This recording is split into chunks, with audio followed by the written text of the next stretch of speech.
Private কারের পাশ থেকে দেখবেন যে স্যার 2টা টাকা দেন, কিছু খাই নাই, হায়রে ছিঁড়া কাপড়, মলিন চেহারা, ভাঙ্গা একটা থালা হাতে নিয়ে স্যার 5টা টাকা দেন। আল্লাহ আপনারা স্যার বানাইছে আর ওরে বানাইছে ভিখারি। আচ্ছা বলেন তো, জায়গাটা চেঞ্জ করতে আল্লাহর কত সময় লাগে? 1 সেকেন্ডও লাগে না। সো ও আম্মা সাইলা ফালা তানহার, ফরিয়াদিকে ধমক দিয়ে তাড়িয়ে দিও না, খবরদার। ওকে আল্লাহ ফরিয়াদি বানিয়ে পরীক্ষা করছে, আর তোমাকে আল্লাহ সম্পদশালী বানিয়ে পরীক্ষা করছে।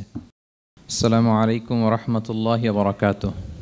নাহমাদুহু ওয়া নুসাল্লি আলা রাসূলিহিল কারীম, আম্মা বা'দু, ফাআউযু বিল্লাহি মিনাশ শাইতানির রাজীম। বিসমিল্লাহির রাহমানির রাহিম। ওয়াদ-দুহা ওয়াল-লাইলি ইযা সাজা মা ওয়াদ্দা'আকা রাব্বুকা ওয়া মা ক্বালা ওয়ালাল আখিরাতু খায়রুল লাকা মিনাল উলা। সাদাকাল্লাহুল আযীম। রব্বি ইশরাহ লি সাদরি ওয়া ইয়াসসির লি আমরি ওয়াহলুল উকদাতাম মিন লিসানি ইয়াফকাহু কওলি। আল্লাহ রাব্বুল ইজ্জা ওয়াল জালালের দরবারে শুকরিয়া জ্ঞাপন করছি যে আল্লাহ তাআলা আমাদেরকে পবিত্র মাহে রমাদানে এসে পৌঁছার সুযোগ করে দিয়েছেন এবং আজকের ইফতার পূর্ববর্তী রমাদান অ্যান্ড কোরআন রিফ্লেকশন প্রোগ্রামে উপস্থিত হওয়ার সুযোগ করে দিয়েছেন। আমরা সবাই পড়ছি কালিমাতুশ শুকর, আলহামদুলিল্লাহ। আল্লাহর শুকরিয়া জ্ঞাপনের পাশাপাশি আমি আজকের প্রোগ্রামের অর্গানাইজার বাংলাদেশ মুসলিম কমিউনিটি মালয়েশিয়াকে ধন্যবাদ জানাতে চাই, এরকম চমৎকার একটি রমাদানুল মুবারকে কোরআনিক একটি প্রোগ্রামের আয়োজন করবার জন্য। আমরা দোয়া করছি আল্লাহ তাআলা যেন এই কমিউনিটিকে ইসলামের জন্য কবুল করে এবং আমাদের যে ভাইরা নিরলস পরিশ্রম করে এই প্রোগ্রামগুলো আয়োজন করছে, আল্লাহ তাআলা এই পরিশ্রম, এই ডেডিকেশন, এফোর্ট যেন তাদের নাজাতের ওসিলা বানায়। সম্মানিত শুধু আমরা সবাই জানি এই মাসটির এত বরকতের কারণ হচ্ছে এটি কোরআন নাজিলের মাস। শাহরু রমাদান আল্লাযী উনজিলা ফীহিল কুরআন হুদাল লিন্নাস ওয়া বাইয়িনাতিম মিনাল হুদা ওয়াল ফুরকান। রমাদান এমন মাস যে মাসে আল্লাহ তাআলা কোরআন নাজিল করেছে। তো বেসিক্যালি এই মাসের মূল মর্যাদা কোরআনের কারণে। সাইয়েদনা জিবরিল আলাইহিস সালাম কোরআন নিয়ে এসেছেন, উনি শ্রেষ্ঠ ফেরেশতা হয়েছেন। আল্লাহর হাবিব সাল্লাল্লাহু আলাইহি ওয়াসাল্লামের উপর কোরআন নাজিল হয়েছে, ফলে উনি শ্রেষ্ঠ নবী হয়েছেন। রমাদানে কোরআন নাজিল হয়েছে, ফলে রমাদান শ্রেষ্ঠ মাস হয়েছে। কদরের রাতে কোরআন নাজিল হয়েছে, ফলে কদর শ্রেষ্ঠ রাত হয়েছে। আমরাও যারা কোরআনের সাথে সুসম্পর্ক গড়ে তুলব, কোরআনের সাথে অ্যাটাচমেন্ট বাড়াবো, আমাদেরকেও শ্রেষ্ঠত্বের মর্যাদায় আল্লাহ তাআলা আসীন করবেন ইনশাআল্লাহ বিইذنিল্লাহ। তো আজকের প্রোগ্রামের আমার ফার্স্ট অ্যান্ড ফরমোস্ট রিমাইন্ডার হচ্ছে কোরআন নাজিলের মাসে আমরা যেন বেশি বেশি কোরআনের সাথে নিজেদের সম্পর্ককে নবায়ন করি এবং মজবুত করি। কার কীরকম কোরআনের সাথে সম্পর্ক আপনি নিজেই জানেন। প্রতিদিন কত পৃষ্ঠা কোরআন তেলাওয়াত করেন, কোরআনের অর্থ পড়েন, কোরআনের তাফসির পড়েন কিংবা শোনেন, আপনি নিজেই জানেন। সো নিজে নিজে যেন একটু নিজেকে যেন কাঠগড়ায় দাঁড় করাই এবং নিজেকে যেন জিজ্ঞেস করি যে আমার সাথে কোরআনের সম্পর্ক কতটুকু মজবুত। যদি ঘাটতি থাকে, গ্যাপ থাকে, এটা যেন আমরা মেক আপ করি, ফুলফিল করি এই বরকতময় মাসে। আপনারা খেয়াল করে থাকবেন যে শুরুতেই আমি সূরা ওয়াদ-দুহা ওয়াল-লাইলি ইযা সাজার কয়েকটি আয়াত তেলাওয়াত করেছি। তো আজকে আমরা এই সূরাটির সংক্ষিপ্ত তাফসির পেশ করব ইনশাআল্লাহ বিইذنিল্লাহ। যে মজলিসে কোরআনের তাফসির হয়, আল্লাহর কালামের ব্যাখ্যা উপস্থাপন করা হয়, প্রেজেন্টেশন করা হয়, এর চেয়ে শ্রেষ্ঠ মজলিস কি পৃথিবীতে হতে পারে? আমরা পৃথিবীর সবচাইতে শ্রেষ্ঠতম একটি মজলিসে এখন বসে আছি।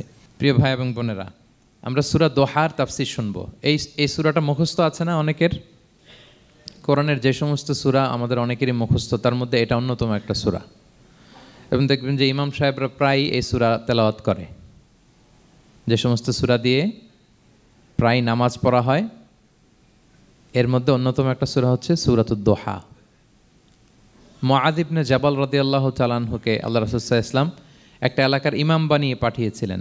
ওই এলাকার মুসল্লিরা ছিলেন, লোকজন ছিলেন শ্রমজীবী, কাজ করে খেত। সারাদিন ওট দিয়ে পানি সেচ করে খেজুর গাছে পানি দিত, খেজুরের চাষাবাদ করত, সারাদিন কষ্ট করে নামাজে যে জয়েন করত। তো উনি মাগরিবের নামাজে সূরা ফাতিহার পরে সূরা বাকারা তেলাওয়াত শুরু করলেন। সূরা বাকারা কোরআনের সবচেয়ে ছোট সূরা না? 286টা আয়াত, মানে সবচেয়ে বড় সূরা। তো মাগরিবের সালাত উনি যখন এত লম্বা তেলাওয়াত ধরলেন, মুসল্লিরা আর ইমাম সাহেবের সাথে থাকতে পারতেছে না। কারণ ওনারা তো, ইমাম সাহেবের হয়তো মন ফুরফুরে, উনি পড়তেছেন মনের আনন্দে দরাজ গলায়, কিন্তু মুসল্লিদের তো অবস্থা খারাপ। সারাদিন ওনারা খেতে খামারে কাজ করে আসছে, নামাজ ছেড়ে দিয়ে অনেকে চলে গেছে। একা একা নামাজ পড়ে যে আল্লাহ রাসূল সাল্লাল্লাহু আলাইহি ওয়াসাল্লামের কাছে যে বিচার দিল যে রাসূলুল্লাহ, দেখেন এমন একজন ইমাম আপনি অ্যাসাইন করেছেন আমাদের এলাকায়, মাগরিবের নামাজে উনি সূরা বাকারা পড়ে, আর আমরা হচ্ছে শ্রমজীবী। রাসূল সাল্লাল্লাহু আলাইহি ওয়াসাল্লাম খুব রেগে গেলেন, মুআয ইবনে জাবালকে ডেকে বললেন, হে মুআয, আফাত্তানুন আন্ত, তুমি কি সমাজে ফিতনা ছড়াচ্ছ? তুমি জানো না এরা কারা? তোমার কি সূরা ওয়াদ-দুহা ওয়াল-লাইলি ইযা সাজা মুখস্থ নাই? তোমার কি ওয়াশ-শামসি ওয়া-দুহাহা এটা মুখস্থ নাই? তোমার কি সাব্বিহ ইসমা রাব্বিকাল আ'লা এই সূরাগুলো তোমার জানা নাই? উনি বললেন জানা আছে। তো এগুলো রেখে দিয়ে মাগরিবের নামাজে কেন সূরা বাকারা ধরলা? তোমার মুসল্লিরা তো শ্রমজীবী মুসল্লি। যখন ইমামের দায়িত্ব হচ্ছে পেছনে কারা আছে এটা খেয়াল করা। অনেক সময় ইমাম সাহেব আল্লাহু আকবার বলে যে নামাজ ধরছে, কি হচ্ছে পেছনে আর খোঁজখবর নাই। আল্লাহর হাবিব সাল্লাল্লাহু আলাইহি ওয়াসাল্লাম কিন্তু এমন ইমাম ছিলেন না, উনি অত্যন্ত বিবেকবোধ সম্পন্ন একজন ইমাম ছিলেন। একবার পেছনে এক বাচ্চার কান্না শুনে উনি নামাজ ছোট করে দিয়েছেন। সবাই বললেন, ইয়া রাসূলুল্লাহ, এত ছোট নামাজ তো কখনো পড়তে দেখি না। তখন রাসূল সাল্লাল্লাহু আলাইহি ওয়াসাল্লাম বললেন, একটা ছোট বাচ্চার কান্নার আওয়াজ আমার কানে এসেছে, আমার মনে হচ্ছে বাচ্চাটাকে সামলাতে নারীদের কাতারে একটা মায়ের খুব কষ্ট হচ্ছে, এজন্য নামাজটা আমি খাটো করে দিয়েছি। দেখেন কি চিন্তা চেতনা, পিছনে কি হচ্ছে সব রাসূল সাল্লাল্লাহু আলাইহি ওয়াসাল্লাম এটা খেয়াল করতেন। তো এই সূরার একটা ফজিলত আপনি জানলেন যে রাসূল সাল্লাল্লাহু আলাইহি ওয়াসাল্লাম সূরা ওয়াদ-দুহা ওয়াল-লাইলি ইযা সাজা এটা তেলাওয়াত করতে বলেছিলেন মুআয ইবনে জাবাল রাদিয়াল্লাহু তাআলা আনহুকে। এটা কোরআনের 93 নম্বর সূরা। কত নম্বর? এটা মাক্কি সূরা, আর নাজিলের ধারাবাহিকতা অনুযায়ী এটা 11তম সূরা। মানে এই সূরার আগে আরও 10টা সূরা নাজিল হয়েছিল, তার মানে মক্কার একেবারে শুরুর দিকে এই সূরাটা নাজিল হয়েছিল। আপনারা জানেন যে এবছর আমার একটা বই এসেছে এক নজরে কোরআন নামে, সেখানে আমি প্রত্যেকটা সূরার সার সংক্ষেপ নিয়ে এসেছি, খুব সংক্ষেপে। কখনো যদি সুযোগ হয় আপনারা দেখবেন যে প্রত্যেকটা সূরা 5 পৃষ্ঠার মধ্যে আমরা নিয়ে আসার চেষ্টা করেছি। সেখানে এগুলো পাবেন, সূরাটা কয় নাম্বার, নাজিলের ধারাবাহিকতা কখন, তারপর কোরআন শরীফের মধ্যে কখন, এটার ফজিলত কি, এটার সেন্ট্রাল থিম কি, মেজর থিম কি, কজ অ্যান্ড ইফেক্ট কি, সব কেস স্টাডি থেকে শুরু করে রিফ্লেকশন সব আমরা সেখানে উল্লেখ করেছি। তো এই সূরাটা শুরুর দিকে, একেবারে শুরুর দিকে নাজিল হয়েছে। তার আগে মাত্র 10টি সূরা নাজিল হয়েছে। তো নাজিল হতে হতে 10টা সূরা যখন নাজিল হলো, এরপর অনেক দিন রাসূল সাল্লাল্লাহু আলাইহি ওয়াসাল্লামের কাছে কোনো সূরা নাজিল হয় না। কয়দিন নাজিল হয় না? কোনো বর্ণনায় 15 দিন, কোনো বর্ণনায় 1 মাস, কোনো বর্ণনায় 2 মাস, কোনো বর্ণনায় 6 মাস, টানা 6 মাসের গ্যাপ ওহী নাজিল হয় না। আল্লাহর হাবিব সাল্লাল্লাহু আলাইহি ওয়াসাল্লাম তিনি ওহী মিস করতে শুরু করলেন, যে ঘটনা কি, কোরআন নাজিল হচ্ছে না কেন, হঠাৎ এত গ্যাপ কেন? ওনার মাথায় কয়েকটা জিনিস ঘুরপাক খেলো। একটা ঘুরপাক খেলো যে আমার কোনো কাজে আল্লাহ আবার অসন্তুষ্ট হলো নাকি, অথবা আমি কোরআনের আয়াত এই বাণীগুলো পৌঁছে দেওয়ার ক্ষেত্রে আমার কোনো গাফলতি হয়ে গেল নাকি, সামহাও কি আল্লাহর সাথে আমার কানেকশান এটা কি লুজ হয়ে যাচ্ছে, আমি কি কোনোভাবে আল্লাহ থেকে দূরে সরে পড়তেছি। রাসূল সাল্লাল্লাহু আলাইহি ওয়াসাল্লাম টেনশনে পড়ে গেলেন, চিন্তায় পড়ে গেলেন, কিরে ওহী আসে না কেন, আসে না কেন, আসে না কেন। এটা ছিল একটা দিক। আরেকটা দিক হচ্ছে আল্লাহর হাবিব সাল্লাল্লাহু আলাইহি ওয়াসাল্লামের কাছে কোরআনের আয়াত যাই নাজিল হতো উনি যে লোকদের কাছে প্রচার করে দিতেন। এখন নাজিল হয়েছে এখনই যে প্রচার শুরু, রাতে নাজিল হয়েছে রাতেই প্রচার শুরু, দিনে নাজিল হয়েছে দিনেই প্রচার শুরু, যখন নাজিল তখন প্রচার। কারণ আল্লাহ তাআলা বলেছেন, ইয়া আইয়ুহার রাসূলু বাল্লিগ মা উনজিলা ইলাইক মির রাব্বিক, আপনার রবের পক্ষ থেকে যা নাজিল হয়েছে প্রচার করেন। তো এই যে মাঝখান দিয়ে কয়েক মাস যার কোনো প্রচার করে না, মুশরিকরা টিটকারি মারতে শুরু করলো, বলে কি মুহাম্মদ, তোমার আল্লাহ তোমার ভুলে গেছে বোধহয়, তোমার আল্লাহ বোধহয় তোমাকে আর পছন্দ করে না। আগে তো প্রতিদিন কিছু না কিছু শোনাতা যে এইটা নাজিল হয়েছে, ওইটা আসছে, এই বিধান ওই বিধান, এখন তো কোনো খোঁজখবর নাই। ঘটনা কি? আল্লাহর হাবিব সাল্লাল্লাহু আলাইহি ওয়াসাল্লামের চাচি উম্মে জামিল, আবুল হাবির স্ত্রী, সে আরও খারাপ কথা বললো। সে বলল, ইন্না শাইতানাকা কদ তারাকাক, তোমার কাছে যে একটা শয়তান আসতো এখন বোধহয় আর আসে না মুহাম্মদ, নাউযুবিল্লাহি মিন যালিক। এটা দিয়ে জিবরিল আলাইহিস সালামকে বুঝিয়েছেন। জিবরিল এসে কি যেন বলে, কই এখন তো কিছু বলো না। তো রাসূল বলবে কি করে, কারণ তিনি তো মন গড়া কিছু বলতেন না। আল্লাহর হাবিব সাল্লাল্লাহু আলাইহি ওয়াসাল্লাম মনে যা ইচ্ছা হয়, মন গড়া কখনো কিছু বলেছেন? আওয়াজ করে বলেন, মন গড়া বলতেন তিনি? ওমা ইয়ান্তিকু আনিল হাওয়া ইন হুয়া ইল্লা ওয়াহয়ু ইউহা, আল্লাহর ওহী আসলে সেটা শোনাতেন। তো ওহীও আসে না, উনি শোনাতেও পারে না, ওহীও নাই, উনি শোনাতেও পারে না। এই যে একটা কষ্টকর মুহূর্ত রাসূল সাল্লাল্লাহু আলাইহি ওয়াসাল্লামের, কিরে মাসের পর মাস চলে গেল, ওহী আসতেছে না কেন, আমার কি কোনো ভুল হচ্ছে নাকি, আল্লাহকে আমাকে অপছন্দ করলেন? রাসূল সাল্লাল্লাহু আলাইহি ওয়াসাল্লাম যখন এরকম দুশ্চিন্তিত, পেরেশান, অ্যাংজাইটিতে পড়ে গেলেন, ভারাক্রান্ত, ঠিক তখন রাসূল সাল্লাল্লাহু আলাইহি ওয়াসাল্লামকে সান্ত্বনা দেওয়ার জন্য এই সূরাটা আল্লাহ নাজিল করেছেন। সান্ত্বনা দেওয়ার জন্য এই সূরাটা বেশ আশা জাগানিয়া সূরা, মোটিভেশনাল সূরা, ইন্সপিরেশনাল সূরা। আপনার মন খারাপ হলে আপনি এই সূরাটা পড়বেন, এই সূরাটা, এবং এটার পরে আরেকটা সূরা আছে, সূরাতু আলাম নাশরাহ, আপনার মন ভালো হয়ে যাবে। এটাকে দি অ্যান্টি ডিপ্রেসেন্ট সূরা বলে, মানে ডিপ্রেশন কাটায় ফেলে। আমাদের এরকম অনেক সময় হয় না যে হতাশ, দেয়ালে পিঠ ঠেকে গেছে, কোনো বের হওয়ার রাস্তা নাই, কই যাব, কোথাও সফলতা নাই, সবাই আমাকে ভুল বুঝতেছে, এরকম মাঝে মাঝে হয় না? আমাদের সবার লাইফে আপস অ্যান্ড ডাউনস আছে। আপনি যখন ভারাক্রান্ত হবেন, কষ্টে থাকবেন, এই সূরাটা পড়বেন, দেখবেন যে আপনার ডিপ্রেশন দূর হয়ে গেছে। তো আল্লাহর হাবিব সাল্লাল্লাহু আলাইহি ওয়াসাল্লাম যখন এরকম ভারাক্রান্ত ছিলেন, চিন্তিত ছিলেন, তখন আল্লাহর হাবিব সাল্লাল্লাহু আলাইহি ওয়াসাল্লামকে চিন্তামুক্ত করবার জন্য আল্লাহ তাআলা এই চমৎকার সূরাটি নাজিল করেছেন। আল্লাহ নাজিল করলেন, আউযু বিল্লাহি মিনাশ শাইতানির রাজিম, বিসমিল্লাহির রহমানির রহিম, ওয়াদ-দুহা ওয়াল-লাইলি ইযা সাজা মা ওয়াদ্দাআকা রাব্বুকা ওয়া মা ক্বালা ওয়ালাল আখিরাতু খায়রুল লাকা মিনাল উলা ওয়ালা সাউফা ইউতিকা রাব্বুকা ফাতারদা। আল্লাহ তাআলা বললেন ওয়াদ-দুহা, আলোর শপথ। আমি একবার সরল বঙ্গানুবাদ করি, তারপরে আমি তাফসিরে ঢুকছি। ওয়াদ-দুহা, আলোর শপথ। ওয়াল-লাইলি ইযা সাজা, রাতের শপথ, যখন রাত নিঝুম নিস্তব্ধ হয়। মা ওয়াদ্দাআকা রাব্বুকা ওয়া মা ক্বালা, নবী হে, আপনার রব আপনার উপর অসন্তুষ্টও হয় নাই, আপনাকে ছেড়েও যায় নাই, আপনার রব আপনার সাথেই আছে। আলহামদুলিল্লাহ। ফিল করবেন যে আল্লাহ আমার সাথে আছে। সবসময় এটা ফিল করতে হবে যে আল্লাহ তাআলা আমার সাথে আছেন, তিনি আমাকে ভুলে যান নাই, ছেড়ে যান নাই। আরে তার রহমত ছাড়া তো একটা শ্বাস নেওয়া তো আমার সম্ভব না, ঠিক কিনা বলেন? আল্লাহর রহমত ছাড়া একটি সেকেন্ড এই পৃথিবীতে সার্ভাইভ করা কি আমাদের পক্ষে সম্ভব না। ওয়ালাল আখিরাতু খায়রুল লাকা মিনাল উলা, নবী হে, আপনার পরবর্তী সময় পূর্ববর্তী সময়ের চেয়ে অনেক ভালো হবে ইনশাআল্লাহ। মানে good days are coming in your life, ভালো সময় আসতেছে। ওয়ালা সাউফা ইউতিকা রাব্বুকা ফাতারদা, আর আপনার রব আপনাকে এত দিবেন আপনি খুশি হয়ে যাবেন।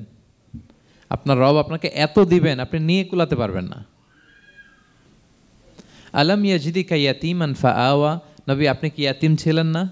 তিনি কি আপনাকে আশ্রয় দেননি? ওয়া ওয়াজাদাকা দাল্লান ফাহাদা, আপনি পথ খুঁজতেছিলেন, আল্লাহ আপনাকে পথ দেখিয়েছেন। ওয়া ওয়াজাদাকা আইলান ফাআগনা, আপনি নিঃস্ব রিক্ত হস্ত ছিলেন, আল্লাহ তাআলা আপনাকে ধনী বানিয়েছেন। ফাআম্মাল ইয়াতীমা ফালা তাকহার, খবরদার এতিমের সাথে কখনো কঠোর হবেন না। ওয়া আম্মা সাইলা ফালা তানহার, ফরিয়াদি যে সোয়াল করে হাত পাতে তাকে ধমক দিয়ে তাড়িয়ে দিবেন না। ওয়া আম্মা বিনি'মাতি রাব্বিকা ফাহাদ্দিস, আর আপনার রবের যে নেয়ামত আপনার প্রতি, এটার বর্ণনা করুন। সুবহানাল্লাহ। এ হচ্ছে সরল অনুবাদ সূরাতুদ দুহার। এবার আসুন আমরা এটার তাফসিরে ঢুকি। আল্লাহ তাআলা প্রথমে দুইটা শপথ করলেন, কসম করলেন, দুইটা ওথ। আমরা যদি সংক্ষেপে ভাগ করি তাহলে 11 আয়াত বিশিষ্ট এই সূরাতে প্রথম 2 আয়াতে দুইটা শপথ আছে, তারপরের 3টা আয়াতে রাসূল সাল্লাল্লাহু আলাইহি ওয়াসাল্লামকে 3টা কনফার্মেশন দেওয়া হয়েছে, সুসংবাদ দেওয়া হয়েছে। এরপরের 3টা আয়াতে আল্লাহর হাবিব সাল্লাল্লাহু আলাইহি ওয়াসাল্লামের অতীতে আল্লাহ কী নেয়ামত দিয়েছেন সেটার একটা রিমাইন্ডার দেওয়া হয়েছে। আর সবশেষে 3টা ওয়ার্ক প্ল্যান দেওয়া হয়েছে, কর্মসূচি, সেগমেন্ট। আপনি এক নজরে কোরআন এগুলো পাবেন, এরকম সেগমেন্ট আকারে আমরা ভাগ করেছি। আই রিপিট, আমি আবারও বলছি, সূরা দোহার 11 আয়াত বিশিষ্ট এই সূরার প্রথম 2 আয়াতে 2টি শপথ, তারপরের 3 আয়াতে 3টি সুসংবাদ, তারপরের 3 আয়াতে অতীতে যে রাসূলকে নেয়ামত দেওয়া হয়েছিল সেটা স্মরণ করিয়ে দেওয়া, আর শেষ 3 আয়াতে 3টা ওয়ার্ক প্ল্যান, কর্মসূচি, রাসূল সাল্লাল্লাহু আলাইহি ওয়াসাল্লাম কী করবেন। ক্লিয়ার হয়ে গেছে না সূরাটা? আসুন এবার তাফসিরে ঢুকি। আল্লাহ তাআলা বললেন ওয়াদ-দুহা, নবী আলোর শপথ। আলো, দোহা মানে আলো। আমার সাথে আওয়াজ করে বলুন, দোহা মানে কি? আলো, সকালের আলো, প্রভাতের সূর্য কিরণ। দিনের প্রথম অংশে একটা সানশাইন থাকে না, খুব চমৎকার লাগে 9টা 10টার দিকে, হ্যাঁ, সানশাইন। এই সকালের সানশাইনটাকে আরবিতে বলে দোহা। এই জন্য এই সময় আল্লাহর হাবিব সাল্লাল্লাহু আলাইহি ওয়াসাল্লাম নামাজ পড়তেন, এটাকে বলে সলাতুদ দোহা, মানে দোহার নামাজ। এটাকে বলে সলাতুদ দোহা, দোহার নামাজ। তো দেখেন রাসূল সাল্লাল্লাহু আলাইহি ওয়াসাল্লামের মন ভালো করবার জন্য প্রথমে আল্লাহর ওয়ার্ডিংটা দেখেন, আল্লাহ তাআলা কেমন চমৎকার শব্দ চয়েস করেন। প্রথমে আল্লাহ বললেন আলো। আলো বললেই তো মনটা ভালো হয়ে যায়, কি বলেন? এই আলো মানে আশার আলো, সম্ভাবনার আলো, প্রশান্তির আলো। ওয়াদ-দুহা, আলোর শপথ। মানে নবী আপনি হতাশ হবেন না, হাল ছাড়বেন না, ভরসা রাখুন। আপনি ঘর থেকে বের হন, দেখুন কি চমৎকার আলো। It's a beautiful day out there, জান, হোয়াট এ নাইস সানশাইন। কি চমৎকার উজ্জ্বল প্রভাতের সূর্য কিরণ। এত চমৎকার জলজলে সানশাইনিং এনভায়রনমেন্টে আপনার মন খারাপ হয় কি করে? ওয়াদ-দুহা, দোহার শপথ মানে প্রভাতের সূর্য কিরণের শপথ। আবার বললেন ওয়াল-লাইলি ইযা সাজা, রাতের শপথ, যখন সে রাত নিঝুম হয়, গভীর হয়, নিস্তব্ধ হয়, দুইটা শপথ, আলোর শপথ আর রাতের অন্ধকারের শপথ। আলোর শপথ বলে বেসিকলি আল্লাহ তাআলা ওহির আগমনকে বুঝিয়েছেন, আর রাতের শপথ বলে আল্লাহ তাআলা বেসিকলি ওহির অনুপস্থিতিকে বুঝিয়েছেন। মানে রাত দিন দুইটাই যেমনি লাগে, আল্লাহ তাআলা বোঝাতে চাইলেন নবী আপনি টেনশন করবেন না, আমি উইথ ইউ, আমি আপনার সাথে আছি। ওহি আসা না আসা দুইটাই গুরুত্বপূর্ণ। রেগুলার যদি ওহি আসে, এটা রিসিভ করতে আপনার কষ্ট হয়ে যাবে। আল্লাহর পক্ষ থেকে আসমানি কিতাবের যে ওহি, এটা সাধারণ কোনো কথা না। ইন্না সানুলকি আলাইকা কওলান সাকিলা, এটা খুব ভারী, হেভি ওয়েট। এটা পাহাড়ে নাজিল করলে, লাউ আনজালনা হাযাল কুরআনা আলা জাবাল লারাআইতাহু খাশিআম মুতাসাদ্দিআম মিন খাশিয়াতিল্লাহ, এটা মাউন্ট এভারেস্টের উপর নাজিল করলে পাহাড় ভেঙে খান খান হয়ে যেত। শীতের রাতে কোরআন নাজিল হলে রাসূল সাল্লাল্লাহু আলাইহি ওয়াসাল্লাম ঘেমে একাকার হয়ে যেতেন, কপাল বেয়ে টপ টপ করে ঘাম পড়তে ওহি রিসিভ করতে যেয়ে। তিনি ওটের উপরে করে মরুভূমিতে চড়ছেন, ওহি নাজিল হলে ওটের বুক মাটিতে মিশে যেত। এক সাহাবার মাথায়, পায়ের মধ্যে মাথা রেখে রাসূল সাল্লাল্লাহু আলাইহি ওয়াসাল্লাম শুয়েছিলেন, তখন ওহি নাজিল হলো, সাহাবা বলছেন ওহির ভারে মনে হচ্ছে যে আমার পায়ের হাড্ডিটাই ফেটে যাবে। তার মানে এটা খুব ভারী বাণী, খুবই ভারী, এটা সাধারণ কোনো কালাম না। তো এই যে রাসূল সাল্লাল্লাহু আলাইহি ওয়াসাল্লামের কাছে যে ওহি নাজিল হচ্ছিল, এটা যদি রেগুলার নাজিল হয়, এটা রিসিভ করা রাসূল সাল্লাল্লাহু আলাইহি ওয়াসাল্লামের জন্য সহজ হবে না, কঠিন হয়ে যাবে। রেগুলার ওহি নাজিল হলে এটার যে পাওয়ার, প্রেশার, রাসূল সাল্লাল্লাহু আলাইহি ওয়াসাল্লামের স্নায়ু এটা বরদাস্ত করতে পারবে না। তো আল্লাহ বোঝাতে চাইলেন নবী, আমি কাফির রাজা বলে আপনাকে আমি ভুলে গেছি, কখনো না, নেভার এভার। বরং আপনার যাতে একটু রেস্ট হয়, আরাম হয়, আপনাকে একটু কমফোর্ট দেওয়ার জন্য আমি সাময়িকভাবে ইচ্ছে করে ওহিটা বন্ধ রেখেছি। সুবহানাল্লাহ পড়বেন না? আপনার যাতে একটু কমফোর্ট হয়, আপনার যেন একটু আরাম হয়, ওহি রিসিভ করে করে যেন আপনি অভ্যস্ত হতে পারেন, এজন্য আমি ইচ্ছা করে আপনাকে একটু আরাম দেওয়ার জন্য ওহি বন্ধ রেখেছি। সারাদিন যদি, মানে দিনের 24 ঘন্টায় যদি সূর্য থাকে, ভাল লাগবে? আচ্ছা বলেন, 6 মাস টানা সূর্য ভাল লাগবে আপনার? রোদের গরমে আমরা অস্থির হয়ে যাব। তো 12 ঘন্টা সূর্যের আলোর পরে যেমনি রাতের দরকার আছে, আল্লাহ বোঝাতে চাইলেন ওহি নাজিল হওয়ার পাশাপাশি মাঝে মাঝে ওহি ব্রেক দেওয়ার দরকার আছে, ওহি বন্ধ থাকার দরকার আছে। ফলে আপনি হ্যাবিচুয়েটেড হবেন, ওহি রিসিভ করা না করা এটা আপনার জন্য ইজি হয়ে যাবে। যখন আপনি আপনার জন্য ওকে হয়ে যাবে, তখন আমি লাগাতার ওহি নাজিল করব। তাহলে ওরা যে বলে আমি আপনাকে ভুলে গিয়েছি, না, আমি আপনাকে ভুলি নাই, বরং আপনার আরামের জন্য খানিকটা সময় আপনাকে বিশ্রামের সুযোগ করে দেওয়ার জন্য আমি আল্লাহ ওহি বন্ধ রেখেছি। সুবহানাল্লাহ। তার মানে আল্লাহ তাআলা নবীকে ভুলেন নাই বা নবী সাল্লাল্লাহু আলাইহি ওয়াসাল্লামের উপর অসন্তুষ্ট হন নাই, ইচ্ছে করে আল্লাহ তাআলা কিছুদিন ওহি বন্ধ রেখেছেন। প্রতিদিন সূর্য থাকলে যেমনি ভাল লাগে না, মানে 24 ঘন্টা, এজন্য 12 ঘন্টা সূর্য দিয়ে আল্লাহ 12 ঘন্টা রাত দিয়েছেন, আমাদের আরামের, বিশ্রামের, ঘুমের আয়োজন করেছেন। ঠিক তেমনি রেগুলার ওহি রিসিভ করলে রাসূল সাল্লাল্লাহু আলাইহি ওয়াসাল্লামের জন্য কষ্ট হয়ে যাবে, এজন্য ইচ্ছে করে আল্লাহ গ্যাপ দিয়েছেন। আল্লাহর হাবিব সাল্লাল্লাহু আলাইহি ওয়াসাল্লামের উপর আল্লাহ অসন্তুষ্ট হননি। এটাই আল্লাহ তাআলা বললেন যে ওয়াদ-দুহা ওয়াল-লাইলি ইযা সাজা, প্রভাতের সূর্য কিরণের শপথ, রাতের নিঝুম নিস্তব্ধ পরিবেশের শপথ। মা ওয়াদ্দাআকা রাব্বুকা ওয়া মা ক্বালা, আপনার রব আপনারে ভুলেও যায় নাই, আপনারে ছেড়েও যায় নাই, আপনার উপর নাখোশও হয় নাই। সুবহানাল্লাহ। আপনার রব আপনার সাথেই আছে, এটা সবসময় ফিল করবেন যে আমার রব আমার সাথে আছে। এটা ফিল করলে আপনার মধ্যে যে সাহস আসবে, আপনি কল্পনাই করতে পারবেন না যে এত এনার্জি আপনার ভিতরে আসলো কি করে। আপনারা খেয়াল করেছেন, বছর খানিক আগে ভারতবর্ষের আমাদের এক বোনের সামনে কিছু সন্ত্রাসী, ওরা জয় শ্রীরাম জয় শ্রীরাম বলতেছিল, মনে আছে? কিন্তু আমার ওই বোন মুস্কান কি বলছিল বলেন তো? তার এক আল্লাহু আকবারে from north to south, from east to west, the entire globe প্রকম্পিত হয়েছে। আমরা সবাই পড়েছি আল্লাহু আকবার, সবাই আমরা কি পড়েছি? আল্লাহু আকবার। কারণ সে ফিল করেছে যে আল্লাহ আমার সাথে আছে। মনকে তুমি বুঝিয়ে বলো আল্লাহ আছেন আমার সাথে, এটা ফিল করতে হবে। আল্লাহর হাবিব সাল্লাল্লাহু আলাইহি ওয়াসাল্লামকে আল্লাহ তাআলা এইটাই অ্যাসিউরেন্স দিলেন, কনফার্মেশন দিলেন যে মা ওয়াদ্দাআকা রাব্বুকা ওয়া মা ক্বালা, আপনার রব আপনাকে ভুলে যায় নাই, আপনার রব আপনার প্রতি অসন্তুষ্ট হয় নাই। আমি ইচ্ছা করে ওহিটা বন্ধ রেখেছি যাতে আপনার আরাম হয়। সুবহানাল্লাহ। আল্লাহর হাবিব সাল্লাল্লাহু আলাইহি ওয়াসাল্লামের প্রতি আল্লাহ তাআলা কতটা টেক কেয়ার করতেন দেখেন।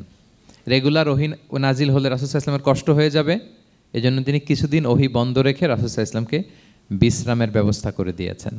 তাহলে প্রথম 3টা আয়াত ক্লিয়ার না সবার কাছে? আচ্ছা, প্রথম 2টো আয়াতে 2টা শপথ গেল, এরপরে 3টা সুসংবাদ। সুসংবাদের প্রথমটা হলো আমি ভুলিও নাই ছাড়িও নাই, আপনার সাথে আছে। এরপর আল্লাহ বললেন ওয়ালাল আখিরাতু খায়রুল লাকা মিনাল উলা, নবী হে আপনার পরবর্তী সময় পূর্ববর্তী সময়ের চেয়ে ভালো হবে, নিশ্চয়ই আপনার পরবর্তী সময় পূর্ববর্তী সময়ের চেয়ে ভালো হবে। তার মানে গুড ডেইজ আর কামিং, ভালো সময় আপনার জীবনে আসছে, আপনি হতাশ হবেন না, নিরাশ হবেন না। এরপর আল্লাহ তাআলা বললেন ওয়ালা সাউফা ইউতিকা রাব্বুকা ফাতারদা, নবী হ্যাঁ আপনার রব আপনাকে এত দিবে আপনি খুশি হয়ে যাবেন, আপনার রব আপনাকে এত নেয়ামত দান করবে আপনি আপনার রবের প্রতি সন্তুষ্ট হয়ে যাবেন। সুবহানাল্লাহি বিহামদি। এবং তাই হয়েছে। যারা আপনারা সিরাত পড়েছেন, যারা আল্লাহর হাবিব সাল্লাল্লাহু আলাইহি ওয়াসাল্লামের জীবনী নিয়ে ধারণা রাখেন, তারা দেখবেন যে আল্লাহর রাসূল সাল্লাল্লাহু আলাইহি ওয়াসাল্লাম যেখানেই মনে কষ্ট পেয়েছেন, বিষণ্ণ, চিন্তিত, তখনই আল্লাহ তাআলা রাসূল সাল্লাল্লাহু আলাইহি ওয়াসাল্লামের চিন্তা দূর করে রাসূল সাল্লাল্লাহু আলাইহি ওয়াসাল্লামকে সন্তুষ্ট করেছেন। যখনই রাসূল সাল্লাল্লাহু আলাইহি ওয়াসাল্লামের মনে কষ্ট, তিনি চিন্তিত, তখনই আল্লাহ তাআলা ওনাকে হ্যাপি করেছেন। কাইন্ড অফ রাসূলকে হ্যাপি করাই আল্লাহর কাজ, আল্লাহর হাবিব সাল্লাল্লাহু আলাইহি ওয়াসাল্লামকে হ্যাপি করাই আল্লাহ তাআলার কাজ। দেখেন কিভাবে আল্লাহ তাআলা আল্লাহর হাবিব সাল্লাল্লাহু আলাইহি ওয়াসাল্লামকে হ্যাপি করেছেন, একটু খেয়াল করে দেখেন। মক্কাতে যখন খুব জটিল অবস্থা, দাওয়াতি কাজ চালিয়ে নেওয়াটা রাসূল সাল্লাল্লাহু আলাইহি ওয়াসাল্লামের জন্য কষ্ট হয়ে যাচ্ছে, নমুসলিম সাহাবাদের উপর অত্যাচার, তখন আল্লাহর হাবিব সাল্লাল্লাহু আলাইহি ওয়াসাল্লাম দেখলেন যে এই মক্কার দুজনের একজনকে আমার চাই, তাদের একজন যদি ইসলামের ছায়াতলে আসে তাহলে ইসলামের পাল্লাটা ভারী হয়। কারা? একজন হচ্ছে ওমরে ফারুক আর একজন আবু জাহাল। দুজনের একজন তখন ইসলাম ধর্ম গ্রহণ করে নাই। তো রাসূল সাল্লাল্লাহু আলাইহি ওয়াসাল্লাম কেঁদে কেঁদে আল্লাহর কাছে ফরিয়াদ জানালেন, আল্লাহুম্মা আইজ্জাল ইসলামা বিআহাব্বি হাযাইন আর রাজুলাইনি ইনদাক। আল্লাহ, আমি কাউকে স্পেসিফিক তোমার কাছে চাই না, শুধু এটাই বলি, দুজন লোকের নাম বলবো, এই দুজন লোকের মধ্যে থেকে যাকে তোমার পছন্দ হয় তাকে তুমি ইসলামের ছায়াতলে এনে ইসলামকে শক্তিশালী করো। এক হচ্ছে আবু জাহাল, আরেক হচ্ছে ওমরে ফারুক। এই দোয়াটা তিনি করতে লাগলেন, আর খুব চিন্তিত, দুজনের কেউই মুসলমান হয় না। একদিন হঠাৎ সাহাবারা বললেন, ইয়া রাসূলুল্লাহ, আল্লাহর হাবিব সাল্লাল্লাহু আলাইহি ওয়াসাল্লাম তখন দারুল আরকামের ভেতরে বসা। সাহাবারা বললেন, ইয়া রাসূলুল্লাহ, আপনি এখান থেকে সরে যান, কারণ ওমরে ফারুক নাঙ্গা তলোয়ার নিয়ে আসতেছে আপনাকে হত্যা করবার জন্য। তো আল্লাহ রাসূল সাল্লাল্লাহু আলাইহি ওয়াসাল্লাম বললেন যে তোমরা সরে যাও, আমার মনে হচ্ছে ওই যে চোখের পানি ছেড়ে আমি দোয়া করেছি, ওই দোয়া আজকে কবুল হতে শুরু করেছে, তোমরা সরো। ঠিকই ওমরে ফারুক রাদিয়াল্লাহু তাআলা আনহু আসলেন, এসে তিনি তলোয়ার রেখে দিয়ে বললেন, আশহাদু আল্লা ইলাহা ইল্লাল্লাহ ওয়া আশহাদু আন্না মুহাম্মাদান আবদুহু ওয়া রাসূলুহু, আমি সাক্ষ্য দিচ্ছি আল্লাহ ছাড়া কোনো ইলাহ নেই এবং আপনি আল্লাহর প্রেরিত বান্দা এবং রাসূল। এই দৃশ্য দেখে রাসূল সাল্লাল্লাহু আলাইহি ওয়াসাল্লাম খুশি হয়ে গেলেন। ওয়ালা সাউফা ইউতিকা রাব্বুকা ফাতারদা, আল্লাহ বলেছিলেন যে নবী হে, আপনাকে এত দিব, আপনার রব আপনাকে এত নেয়ামত দিবে, আপনি শুধু খুশিই হবেন, সন্তুষ্ট হবেন আমার প্রতি। এদের রাসূল সাল্লাল্লাহু আলাইহি ওয়াসাল্লামের দোয়া কবুল করে আল্লাহ তাআলা ওমরে ফারুককে ইসলামের ছায়াতলে এনে ইসলামকে শক্তিশালী করলেন। ফাতারদা, রাসূল সাল্লাল্লাহু আলাইহি ওয়াসাল্লাম খুশি হয়ে গেলেন। এভাবে প্রতিটা ক্ষেত্রে। মক্কাতে যখন খুব কঠিন অবস্থা, রাসূল সাল্লাল্লাহু আলাইহি ওয়াসাল্লাম তায়েফে চলে গেলেন দাওয়াত দেওয়ার জন্য। নেইবারিং সিটি, আপনারা যে হজ উমরা করেছেন জানেন, মক্কার পাশের সিটি তায়েফ।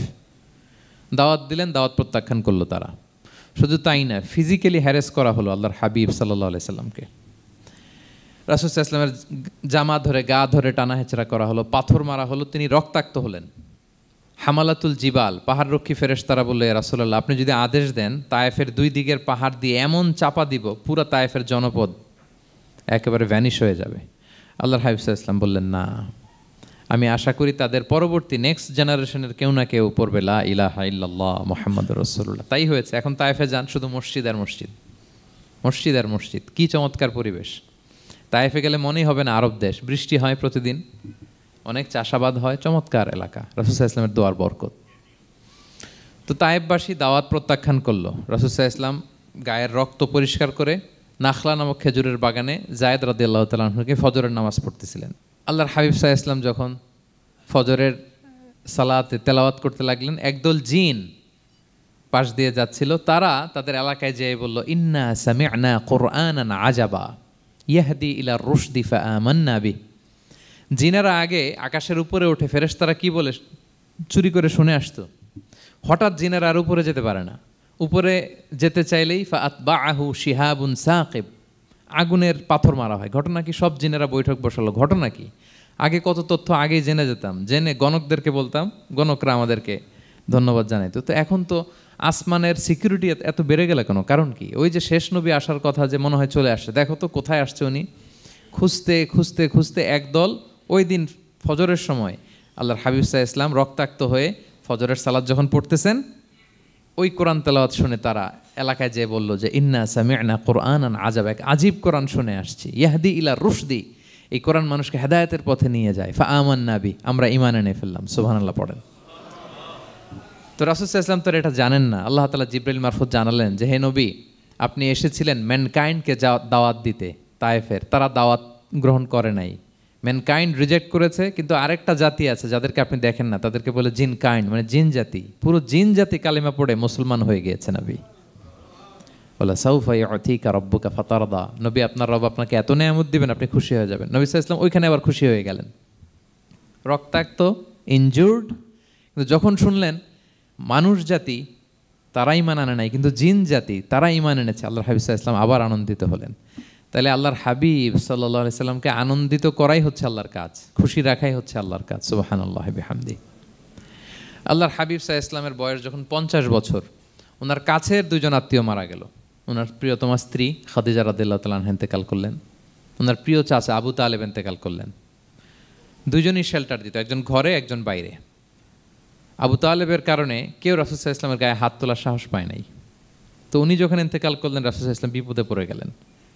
সারাদিন কাফেরদের বকা ঝকা গালি খেয়ে ঘরে যখন আসতেন, খাদিজা রাদিয়াল্লাহু তাআলা আনহার কথা শুনলে ওনার হৃদয়টা প্রশান্ত হয়ে যেত। তো বাইরের চাচাও নাই, ভেতরের স্ত্রীও নাই, দুজনই মারা গেলেন ওই বছর। ওই বছরকে বলা হয় আমুল হুজন, মানে দুশ্চিন্তার বছর। এত ভারাক্রান্ত আল্লাহর হাবিব সাল্লাল্লাহু আলাইহি সাল্লাম হলেন, চিন্তিত হলেন, মনটা ভেঙে খান খান। আল্লাহ তাআলা কিন্তু ঠিকই বুঝেন যে তার হাবিবকে কখন হ্যাপি করতে হবে। আল্লাহ তাআলা তখন সাইয়েদনা জিবরাইল আলাইহিস সালামকে পাঠালেন যে যাও, আমার বন্ধুকে আর পৃথিবীতে থাকার দরকার নাই, আমার বন্ধুকে ঊর্ধ্ব জগতের নৈশ ভ্রমণের ইনভাইটেশন দিয়ে আসো, মানে মেরাজের ইনভাইটেশন দিয়ে আসো। পড়েন সুবহানাল্লাহ। সুবহানাল্লাযী আসরা বিআবদিহি লাইলাম মিনাল মসজিদিল হারামি ইলাল মসজিদিল আকসা, মসজিদুল হারাম থেকে মসজিদুল আকসায়, তারপরে উপরে সুম্মা দানা ফাতাদাল্লা ফাকানা কাবা কাউসাইনি আও আদনা। আল্লাহর আরশে চড়ে গেলেন, জান্নাত জাহান্নাম দেখিয়ে, নতুন কিছু গিফট দিয়ে, তার পেয়ারা হাবিবের মন ভালো করে এরপরে আবার দুনিয়ায় পাঠালেন। ওয়ালা সাউফা ইউতিকা রাব্বুকা ফাতারদা, নবী হে আপনাকে এত নেয়ামত দিব, আপনি শুধু খুশিই হবেন আর সন্তুষ্ট হবেন। সুবহানাল্লাহ। এবার বুঝতে পারতেছেন কিভাবে আল্লাহর হাবিবকে আল্লাহ তাআলা খুশি করেছেন। মক্কায় আর থাকতে পারতেছেন না, এমন অবস্থা যে কোনো সময় আল্লাহর হাবিব সাল্লাল্লাহু আলাইহি ওয়াসাল্লামকে হত্যা করা হবে। আল্লাহ তাআলা আল্লাহর হাবিবের জন্য নতুন জায়গার ব্যবস্থা করে দিলেন, তওবা কিংবা তাইবা, যেটাকে আমরা মদিনা বলি। তিনি মদিনায় গেলেন, আবার রাসূল সাল্লাল্লাহু আলাইহি ওয়াসাল্লামের হৃদয় প্রশান্ত হলো। কিন্তু মদিনায় যে তিনি কাবাকে মিস করতে আরম্ভ করলেন। আল্লাহর হাবিব সাল্লাল্লাহু আলাইহি ওয়াসাল্লাম নবী হওয়ার পরে টানা 14 বছর কিবলা ছিল কিন্তু বাইতুল মাকদিস। কিন্তু মক্কায় যখন তিনি ইবাদত করতেন, তিনি বাইতুল মাকদিসের দিকেই হয়েই নামাজ পড়তেন, কিন্তু সামনে কাবাটারে রাখতেন। কথা বুঝতে পেরেছেন? মক্কায় যখন তিনি নামাজ পড়তেন 13 বছর, কিবলা যেহেতু বাইতুল মাকদিস, বাইতুল মাকদিসের দিকেই হয়ে নামাজ পড়তেন, কিন্তু মাঝখানে রাখতেন কোনটারে? কাবাকে। তাহলে কেমন যেন কাবাই তার সামনে। আচ্ছা, কিন্তু মদিনায় যখন গেলেন, এখন তো আর সুযোগ নাই, কাবা একদিকে, বাইতুল মাকদিস আরেক দিকে, এখন কাবাকে আর সামনে রাখা যাচ্ছে না। মিস করতে লাগলেন কাবাকে। আর প্রত্যেক নামাজের পরে আকাশের দিকে তাকায় থাকেন, ইস আল্লাহ যদি আয়াত নাজিল করে আমার জন্মস্থান যে মক্কা, আমার পূর্বপুরুষ ইব্রাহিম আলাইহিস সালামের যে ওই কাবার দিকে যদি কিবলাটা ঘুরাই দিত, কতই না ভালো হতো। আল্লাহ বলেন যে আপনি যে কদ নারা তাকাল্লুবা ওয়াজহিকা ফিস সামা, নবী আপনি যে আকাশের উপর চেহারা উঠিয়ে মনে মনে কি চান আমি তো বুঝি। আল্লাহর হাবিব সাল্লাল্লাহু আলাইহি ওয়াসাল্লামকে খুশি করার জন্য আল্লাহ আয়াত নাজিল করলেন, ফাওয়াল্লি ওয়াজহাকা শাতরাল মসজিদিল হারাম। নবী হ্যাঁ, আপনাকে খুশি করার জন্য নতুন বিধান নাজিল করলাম। এখন থেকে, ফ্রম রাইট নাও, আপনি যখনই নামাজ পড়বেন এখন থেকে কাবামুখী হয়ে আপনি সালাত আদায় করবেন। তাহউইলুল কিবলা, কিবলা পরিবর্তন হয়ে গেল। সুবহানাল্লাহি ওয়া বিহামদি। আপনারা মসজিদে নববীর পাশে মদিনাতে একটা মসজিদ দেখবেন, এটাকে বলে মসজিদ যুল কিবলাতাইন। এমন মসজিদ যে মসজিদে এক নামাজে 2 কিবলা শেয়ার করা হয়েছিল। মানে এই আয়াত যখন নাজিল হলো, আল্লাহর হাবিব সাল্লাল্লাহু আলাইহি ওয়াসাল্লামের সাথে একজন নামাজ পড়ে যে ওই মসজিদে যে দেখে কিছু লোক নামাজ পড়তেছে ওই বাইতুল মাকদিসের দিকে হয়ে, কারণ তখন পর্যন্ত ওইটাই কিবলা। তিনি নামাজরত অবস্থায় এদেরকে বললেন যে তোমরা তো জানো না এই মাত্র আয়াত নাজিল হয়েছে, কিবলা কিন্তু আর ওই দিক নাই, ডাইরেকশন চেঞ্জ, এদিকে হয়ে যাও। তো ইমাম সহ মুসল্লি সব ঘুরে নামাজের মধ্যে ওইদিকে হয়ে গেছে। তাহলে একই নামাজে 2টা কিবলা শেয়ার করা হয়েছে, ফলে তখন থেকে মসজিদের নাম হয়ে গেছে মসজিদ যুল কিবলাতাইন, 2 কিবলাওয়ালা মসজিদ। তাহলে দেখেন আল্লাহর হাবিব সাল্লাল্লাহু আলাইহি ওয়াসাল্লামকে খুশি করার জন্য আল্লাহ তাআলা কিবলা চেঞ্জ করে দিছে। সুবহানাল্লাহ বলতে পারলেন না? এভাবে যখনই আল্লাহর হাবিব সাল্লাল্লাহু আলাইহি ওয়াসাল্লাম বিষণ্ণ, চিন্তিত, মন খারাপ, ওনার মন ভালো করার দায়িত্ব নিয়েছে কে? জিব্রাইল এসে শোনাতে লাগলো, আগের জামানায় কেউ 500 বছর 700 বছর হায়াত পেয়েছে। বনি ইসরায়েলের অনেক মুজাহিদ 1000 বছর জেহাদ করেছে। কয় হাজার বছর? জেহাদি করছে 1000 বছর। আমরা হায়াত পাই কয় বছর? আমাদের হায়াত কয় বছর অন অ্যান অ্যাভারেজ? 60-70। আল্লাহর হাবিব সাল্লাল্লাহু আলাইহি ওয়াসাল্লাম এটাই বলেছেন যে আমার উম্মতি মা বাইনা 60 ইলা 70, আমাদের গড় আয়ু 60 থেকে 70। ওয়া আকাল্লুহুম মা ইয়াজুযু যালিক, আর সামান্য অল্প সংখ্যকই মানুষ এটাকে ক্রস করতে পারে। এই কথা শুনে যে আগের উম্মত 1000 বছর জেহাদ করছে, এটা শুনে রাসূল সাল্লাল্লাহু আলাইহি ওয়াসাল্লাম আবার কাঁদতে আরম্ভ করলেন, হায় রে আমার গুনাহগার উম্মতের কি হবে? আমার উম্মত তো 60-70-ই শেষ, আমার উম্মতের কি হবে? আবার চিন্তিত, আবার কান্নাকাটি। তখন আল্লাহ তাআলা নাজিল করলেন, ইন্না আনসালনাহু ফি লাইলাতিল কদর ওমা আদরাকা মা লাইলাতুল কদর লাইলাতুল কদরি খায়রুম মিন আলফি শাহর। নবী আপনি কাঁদবেন না, ওদেরকে হায়াত দিছি বেশি, কদর দেই নাই। আপনার উম্মতকে হায়াত কম দিছি, কিন্তু আপনার উম্মতের জন্য আমি লাইলাতুল কদর রেখে দিয়েছি। এক কদরের রাতে আবাদত করলে খায়রুম মিন আলফি শাহর, 1000 মাস আবাদত করলে যে পরিমাণ সওয়াব, অতটুকু না, খায়ের এর চেয়ে বেশি সওয়াব আল্লাহ তাআলা আপনার উম্মতের আমলনামায় দিয়ে দিবেন। আবার আল্লাহর হাবিব সাল্লাল্লাহু আলাইহি ওয়াসাল্লাম মন ভালো হয়ে গেল। ওয়ালা সাউফা ইউতিকা রাব্বুকা, সবাই বলেন ওয়ালা সাউফা ইউতিকা রাব্বুকা ফাতারদা। নবী হে এত দিব, আপনি শুধু হ্যাপি হবেন, হ্যাপি। এরপরে বদরের যুদ্ধে বিজয় দান করলেন, মক্কা বিজয় দান করলেন, তাবুক যুদ্ধে বিজয় দান করলেন। সব শেষে জান্নাতে ওনার জন্য স্পেশাল একটা জায়গা থাকবে, ওই জায়গায় কেউ বসতে পারবে না। জায়গাটার নাম মাকামে মাহমুদ। ওমিনাল লাইলি ফাতাহাজ্জাদ বিহি নাফিলাতাল লাকা আসা আন ইয়াবআসাকা রাব্বুকা মাকামাম মাহমুদা। ওই মাকামে মাহমুদের সিংহাসনে আল্লাহর হাবিব সাল্লাল্লাহু আলাইহি ওয়াসাল্লাম বসবেন, ওনার জন্য স্পেশাল, খাস, কেউ এখানে বসতে পারবে না। তার মানে হ্যাপি শুধু দুনিয়াতেই করবে না আল্লাহ তাআলা, আল্লাহর হাবিবকে আখিরাতেও করবে।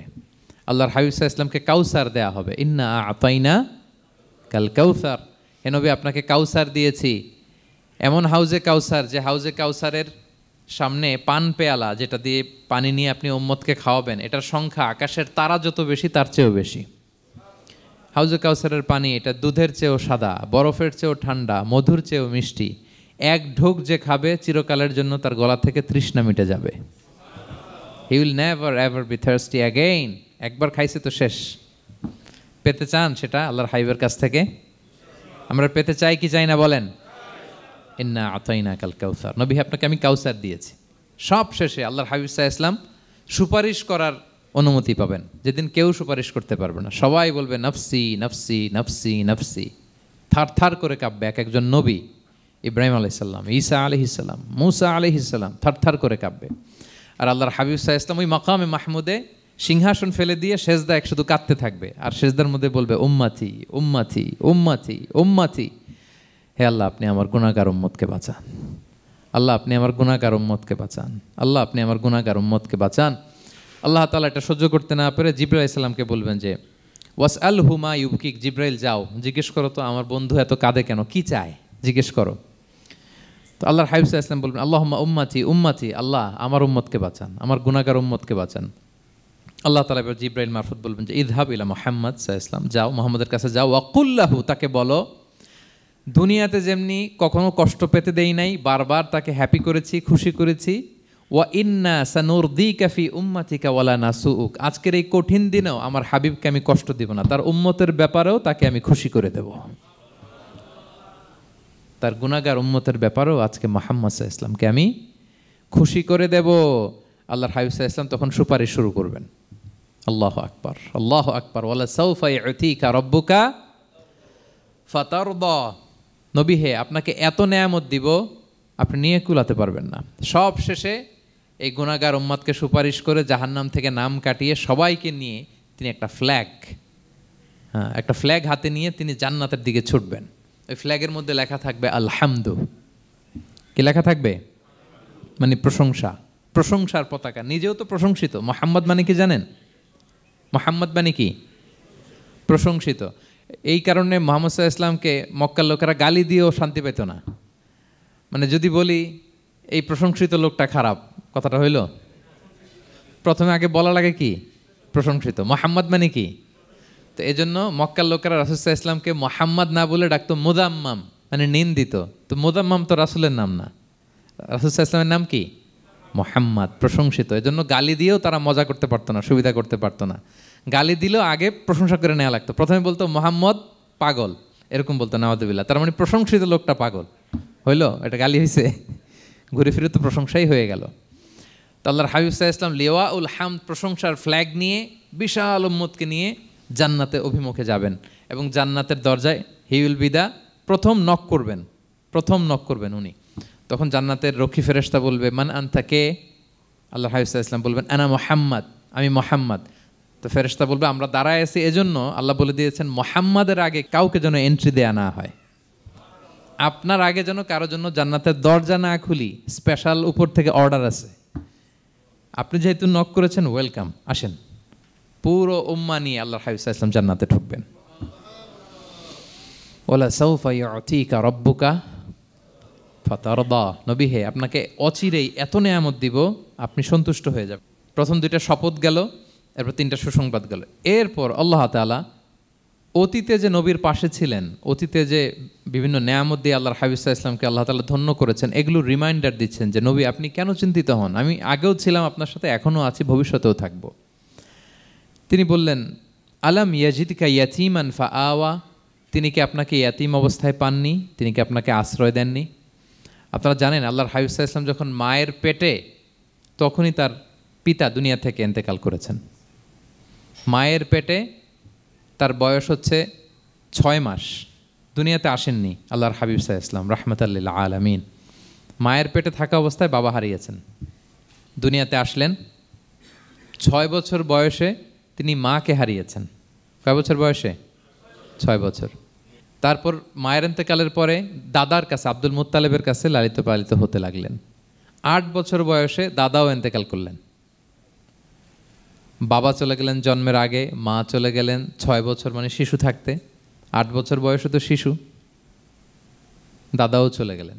8 বছর বয়স থেকে আল্লাহর হাবিব সাল্লাল্লাহু আলাইহি ওয়াসাল্লাম চাচার কাছে এতিম অবস্থায় লালিত পালিত হতে লাগলেন। এবং আবু তালেব এত ভালোবাসতো, ইমান আনে নাই, শেষ পর্যন্ত ইমান আনেনি, শিরকের উপরে ইন্তেকাল করেছে, কিন্তু আল্লাহর হাবিব সাল্লাল্লাহু আলাইহি ওয়াসাল্লামকে এত ভালোবেসেছেন, বাবার যে কি মানে পিতৃ স্নেহের যে কি মায়া, এটা বুঝতে দেন নাই কখনো, এটার অভাব কখনো তিনি টের পান নাই। ওনার যে বাবা নাই, আবু তালেবের কারণে এতটা ভালোবেসেছেন।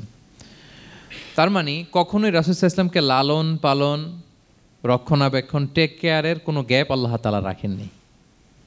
হালিমাতু সাদিয়ার কাছে, পরে মায়ের কাছে, উম্মে আইমানের কাছে, দাদা আব্দুল মুত্তালিবের কাছে, পরে চাচার কাছে, একটার পর একটা, স্লট বাই স্লট রেডি।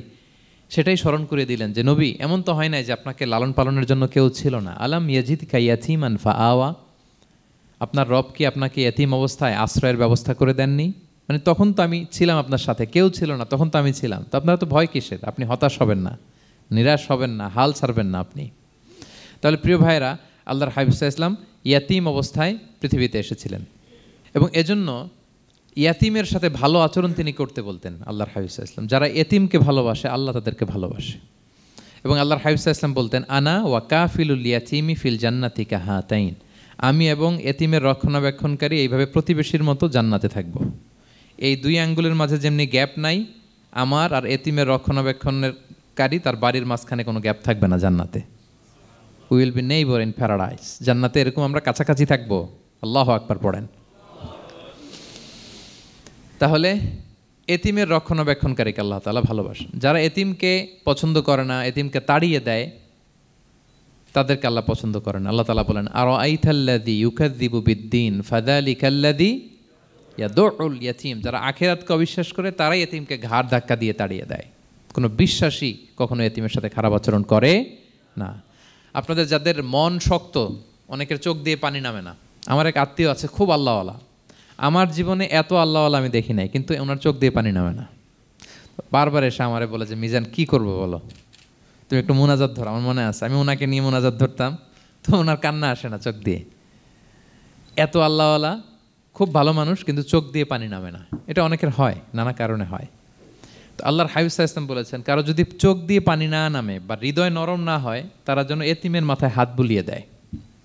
এক সাহাবী এসে বললেন, ইয়া রাসূলুল্লাহ, আমার হৃদয়টা বড় শক্ত, হৃদয় নরম হয় না। রাসূল সাল্লাল্লাহু আলাইহি ওয়াসাল্লাম বললেন, তাই?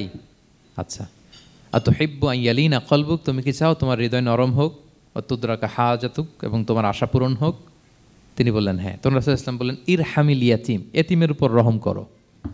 ওয়ামসা আলা রাসি, এতিমের মাথায় হাত বুলিয়ে দাও।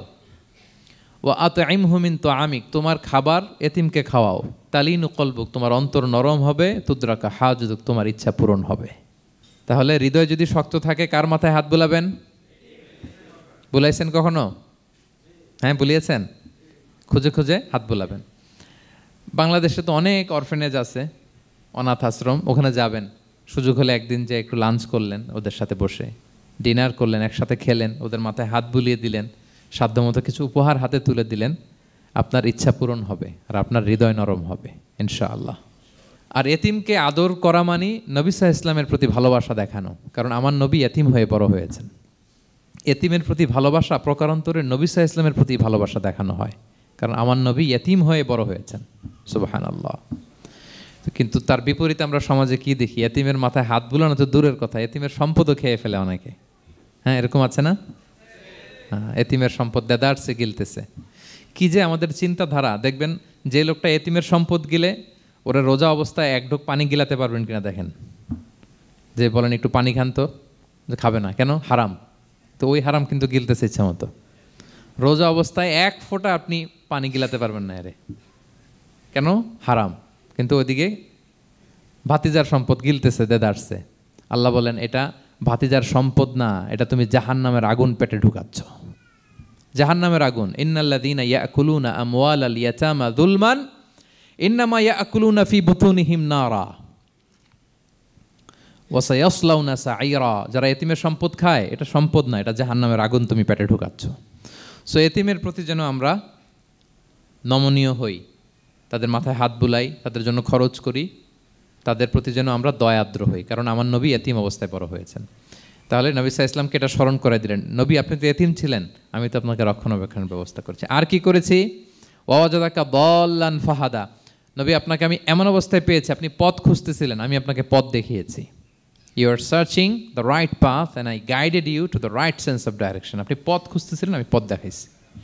এখানে দল্লানের অর্থ পথভ্রষ্ট করা যাবে না। ওয়াজাদাকা দল্লান, হে নবী আপনাকে আমি পথভ্রষ্ট পেয়েছি, পরে পথ দেখাইছি, এরকম বলা যাবে না। এটা আল্লাহর হাবিব সাল্লাল্লাহু আলাইহি ওয়াসাল্লামের ক্ষেত্রে প্রযোজ্য নয়। অনেক বাংলা তাফসীর অর্থে আমি দেখেছি পথ হারা, নবী আপনাকে আমি পথ হারা পেয়েছি, পথ দেখেছি, এটাও খুব একটা সুন্দর না। সবচেয়ে সুন্দর হচ্ছে নবী আপনি পথ খুঁজতেছিলেন, সত্যের অনুসন্ধানী ছিলেন। অনেক সময় দেখবেন অনেক পথিক যেতে যেতে এমন এক জায়গায় যায়, দেখে 3 রাস্তা কিন্তু কোনো সাইনবোর্ড নাই। পুরাতন রাস্তাগুলোতে এরকম অনেক সময় হতো না আমাদের, 3 দিকে রাস্তা, কোনো সাইনবোর্ড নেই, তো যাবো কই? এটা বুঝালেন যে নবী আপনি পথ খুঁজতেছিলেন, আমি আপনাকে দেখিয়েছি, হে নবী এটাই সিরাতুল মুস্তাকিমের পথ। ওয়াজাদাকা দাল্লান ফাহাদা, আপনি পথ খুঁজতেছিলেন, আমি আপনাকে পথ দেখিয়েছি। তো ছোটবেলায় সাথে ছিলাম, পথ খুঁজতেছিলেন, পথ দেখালাম, আমি আপনার ভুললাম কোথায়? কাফিরদের কথায় মন খারাপ করেন কেন যে তারা বলে আমি আপনাকে ভুলেছি, ছেড়েছি? নো, নেভার এভার, আমি আপনার সাথেই আছি। তারপরে আল্লাহ তাআলা বললেন, ওয়াজাদাকা আইলান ফাআগনা, তিনি আপনাকে রিক্ত হস্ত, নিঃস্ব পেয়েছেন, সম্পদহীন অবস্থায় পেয়েছেন, পরে সম্পদশালী করেছেন। সুবহানাল্লাহ। আল্লাহর হাবিব সাল্লাল্লাহু আলাইহি ওয়াসাল্লাম শুরুতে সম্পদের অত যোগান ছিল না, পরে খাদিজা রাদিয়াল্লাহু তাআলা আনহার সাথে যখন বিয়ে হলো, আল্লাহ তাআলা সম্পদের কষ্ট দূর করলেন, কারণ খাদিজা রাদিয়াল্লাহু তাআলা আনহা অনেক বড় ব্যবসায়ী ছিলেন। বিয়ের আগে পার্টনারশিপে বিজনেস ছিল রাসূল সাল্লাল্লাহু আলাইহি ওয়াসাল্লামের সাথে। আল্লাহর হাবিব সাল্লাল্লাহু আলাইহি ওয়াসাল্লাম শ্রম দিয়েছেন, খাদিজা রাদিয়াল্লাহু তাআলা আনহার ইনভেস্টমেন্ট ছিল। তো ওই শ্রমে খাদিজা রাদিয়াল্লাহু তাআলা আনহার এক বান্ধবী, তিনি এমন প্রশংসা করলেন এসে আল্লাহর হাবিব সাল্লাল্লাহু আলাইহি ওয়াসাল্লামের ব্যাপারে যে এমন লোক আমি দেখি নাই, ওনার কথা বার্তা, চলন, কথন, ডিলিং সব আলাদা। পুরো কাফেলার মধ্যে উনি একরকম, পুরো কাফেলা আরেক রকম। এই কথা শুনে তো খাদিজা রাদিয়াল্লাহু তাআলা আনহা আকৃষ্ট হলেন যে এরকম একজন সৎ লোকই তো আমার চাই। প্রস্তাব দেয়া হলো, চাচাদের কাছে বিয়ে হয়ে গেল। এবং বিয়ের পরে খাদিজা রাদিয়াল্লাহু তাআলা আনহা নারীদের মধ্যে সর্বপ্রথম শাহাদা বাক্য পড়ে মুসলমান হয়েছিলেন। নিজের সব সম্পদ আল্লাহর হাবিব সাল্লাল্লাহু আলাইহি ওয়াসাল্লামের পায়ের সামনে এনে দিয়ে দিলেন, ইয়া রাসূলুল্লাহ আমার সম্পদ মানে আপনার সম্পদ, ইসলামের জন্য যত মনে চায় আপনি খরচ করেন। ওয়াজাদাকা আইলান ফাআগনা, আপনাকে আল্লাহ নিঃস্ব পেয়েছেন, সম্পদের ব্যবস্থা করে দিলেন। পরবর্তীতে মদিনায় যে খায়বার যুদ্ধের পরে অনেক সম্পদের ব্যবস্থা আল্লাহ তাআলা করে দিয়েছিলেন। তাহলে ছোটবেলায় ইয়াতিম ছিলেন, আল্লাহ টেক কেয়ার করলেন। পথ খুঁজতেছিলেন, আল্লাহ পথ দেখায় দিলেন। আর্থিক সমস্যা ছিল, এটাও আল্লাহ দূর করে দিলেন। এবার আল্লাহ তাআলা বিষ্ণু ঈসা ইসলামকে 3টা ওয়ার্ক প্ল্যান দিবেন, কর্মসূচি। 1 নম্বর কর্মসূচি হচ্ছে ফাআম্মাল ইয়াতীমা ফালা তাকহার। নবী খবরদার, এতিমের সাথে কখনো কঠোর আচরণ করবেন না। 1 নম্বর কর্মসূচি। কারণ আপনিই তো এতিম ছিলেন। এতিমের দুঃখ আপনি না বুঝলে বুঝবে কে? এতিমের সাথে কখনো কঠোর হবেন না। আল্লাহর হাবিব সাল্লাল্লাহু আলাইহি ওয়াসাল্লাম কখনো এতিমের সাথে কঠোর হন নাই। এতিম তো দূর কি বাত, কারোর সাথে তিনি কঠোর হন নাই। ওনার কাছে চাইলে উনি না বলতে পারতেন না। নো, নাই, দিব না, এটা বলতে জানতেন না। নো ওনার ডিকশনারিতে ছিল না, চাইলেই দিতেন। একবার আল্লাহর হাবিব সাল্লাল্লাহু আলাইহি ওয়াসাল্লামের কাছে একটা জামা। কয়টা? আপনার জামা কয়টা? আমার জামা কয়টা? জুব্বা তখন কয়টা ছিল? মাত্র একটা। তো এক ফরিয়াদি এসে বলে, ইয়া রাসূলুল্লাহ আতিনি কামিসান, আমার একটা জামা দেন, আমার জামা নাই। নবী সাল্লাল্লাহু আলাইহি ওয়াসাল্লামের জামা কয়টা তখন? ওনার কাছে চাইলে উনি না বলতে পারতেন? খুলে দিয়ে দিয়েছেন, নাও। এখন ওনার জামা আছে কয়টা? তো জামাও নাই, বেরও হতে পারে না। কি এক মুসিবত! আল্লাহ তাআলা আয়াত নাজিল করলেন, ওয়াল্লাযীনা ইযা আনফাকু লাম ইউসরিফু ওয়া লাম ইয়াকতুরু ওয়া কানা বাইনা যালিকা কাওয়ামা। নবী হে, যারা বিশ্বাসী তারা দানের সময় ভারসাম্য করবে। মানে অনেকগুলো থাকলে আপনার একটা দিতেন, ছিলই যখন একটা, ওইটার হকদার তো ফরিয়াদির চেয়ে আপনি বেশি। এখন যে দিয়ে দিলেন, আপনি পড়বেন কি? অনেকগুলো থাকলে না হয় আপনি দিতেন, ছিলই একটা, এটার সবচেয়ে যোগ্য, অধিকতম যোগ্য এবং হকদার তো আপনি। সুবহানাল্লাহ, সুবহান। কি নবী ছিল, কি নবী ছিল! না বলতে পারতেন না, মানুষকে ফিরিয়ে দিতে জানতেন না। আল্লাহ বললেন, নবী হে, আপনার প্রথম কর্মসূচি ফাআম্মাল ইয়াতীমা ফালা তাকহার। খবরদার, এতিমকে কখনো, এতিমের প্রতি কঠোর হবেন না। 1 নম্বর কর্মসূচি। এটা শুধু নবীর জন্য কর্মসূচি নাকি আমাদের জন্য না? হ্যাঁ, সবার জন্য। এতিমদের সাথে যেন আমরা রূঢ় ভাষী না হই, তাদের সাথে যেন রূঢ় আচরণ না করি। 2 নম্বর, ও আম্মা সাইলা ফালা তানহার। ফরিয়াদিকে ধমক দিবেন না, হাত পাতলে ধমক দিবেন না। আমরা অনেক সময় ধমক দেই, আপনারা দেন কখনো? না, আমরা দিতে পারবো না। ধমক দিতে নিষেধ করেছেন আল্লাহ তাআলা। আম্মা সাইলা ফালা তানহার। যদি না থাকে বুঝিয়ে বলেন যে এখন পারতেছি না, কিন্তু ধমক দিবেন না কখনো। কারণ আপনি এখন বড় সাহেব হয়ে গেছেন, প্রাইভেট কারের পাশ থেকে দেখবেন যে স্যার 2টা টাকা দেন, কিছু খাই নাই। হায় রে, ছিঁড়া কাপড়, মলিন চেহারা, ভাঙ্গা একটা থালা হাতে নিয়ে, স্যার 5টা টাকা দেন। আল্লাহ আপনারে স্যার বানাইছে আর ওরে বানাইছে ভিখারি। আচ্ছা বলেন তো, জায়গাটা চেঞ্জ করতে আল্লাহর কত সময় লাগে?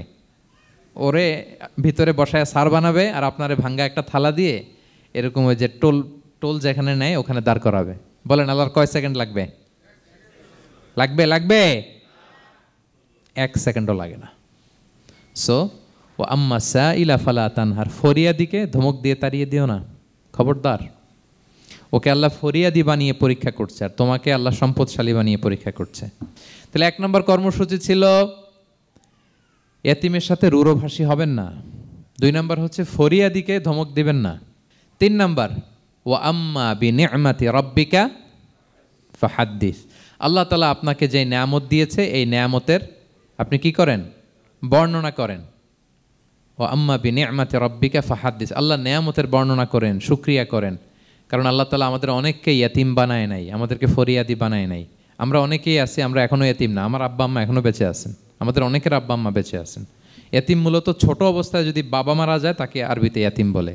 মান মাতা আবুহু ওয়া হুয়া সগীর। কেউ ছোট, তার বাবা মারা গেছে, তাকে শরীয়তের পরিভাষায় কি বলে? ইয়াতিম। তা আমরা অনেকেই তো ইয়াতিম না, আমরা অনেকেই তো অন্যের কাছে হাত পাতা লাগে না। তো আমরা ভালো আছি না? আমাদের দেখবেন যে প্রায় হিসাবটা হচ্ছে আমার কি নাই। আমাদের হিসাবটা কি? কি নাই। কি যে আছে এটার হিসাব করে কুলানোও যাবে না, ঠিক কিনা বলেন? হ্যাঁ, ঠিক যেই মুহূর্তে এখানে বসে আমরা এই চমৎকার ইফতারি নিয়ে বসে আছি, ঠিক একই মুহূর্তে দেখবেন যে হসপিটালের আইসিইউতে শুয়ে শুয়ে কাতরাচ্ছে অনেকে। হ্যাঁ, ঠিক এই মুহূর্তে কিডনি ডায়ালিসিস চলতেছে, দেখছেন? কিডনি পেশেন্ট এদিকে ছিদ্র করে ব্লাড সব বের হয়ে রিফাইনিং হয়ে আরেক দিক দিয়ে ঢুকে, ওর চিৎকার শুনলে। বার্ন ইউনিটে গেছেন কখনো? আগুনে পোড়া রুগী, আপনার তো অনেক কিছু নাই, আমার এটা নাই, ওইটা নেই, আল্লাহ এটা দিল না, এটা নিয়ে আসেন। আপনি বার্ন ইউনিটে একদিন যায়েন, তাহলে বুঝবেন যে আল্লাহ আপনারে কত শান্তিতে রেখেছে। না খেয়ে কয় রাত কাটিয়েছি আমরা, বলেন তো? কত লোক বাড়ি ভাড়া পরিশোধ করতে পারে না, ঋণের বোঝায় জর্জরিত, দুরারোগ্য ব্যাধিতে আক্রান্ত, ক্যান্সারের লাস্ট স্টেজে, তাদের সাথে একটু দেখা করেন। 4th স্টেজে চলে আসছে ক্যান্সার পেশেন্ট, তার চেহারা, তার খাবার, তার চলাফেরা, কিভাবে তার প্রতিটা সেকেন্ড কাটে, একটু দেখে আসবেন, তাইলে বুঝবেন যে কত আল্লাহর দেয়া নেয়ামতের সাগরে হাবুডুবু খাই আমরা।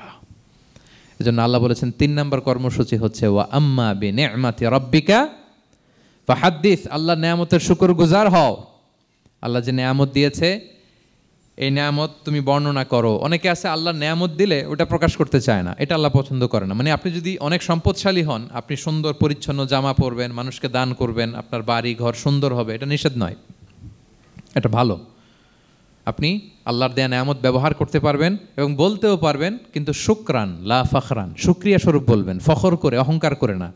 বলতে পারেন আলহামদুলিল্লাহ, আল্লাহ তালা আমাকে 4টা ছেলে দান করেছে, 4 জন হাফেজ, আল্লাহ তালা আমাকে থাকার মতো একটা ঘর দিয়েছে, একটা বাড়ি দিয়েছে, একটা গাড়ি দিয়েছে, সম্মান নিয়ে সমাজে চলার মতো আল্লাহ তালা আমাকে দিয়েছেন। এটা যদি আপনি শুকরিয়া স্বরূপ বলেন, এটাতে সমস্যা নেই, কিন্তু অহংকার নিয়ে বলা যাবে না। ইন্নাল্লাহ ইউহিব্বু আইয়ারা আসারা নি'মাতিহি আলা আবদিহি, আল্লাহ তালা যে নেয়ামত তার বান্দাকে দিল ওইটার একটা নমুনা দেখতে আল্লাহ পছন্দ করে। আল্লাহ বানাইছে আপনার বিলিয়নিয়ার, আপনি হচ্ছেন ছেঁড়া পরা জামা পরে চলেন, হবে?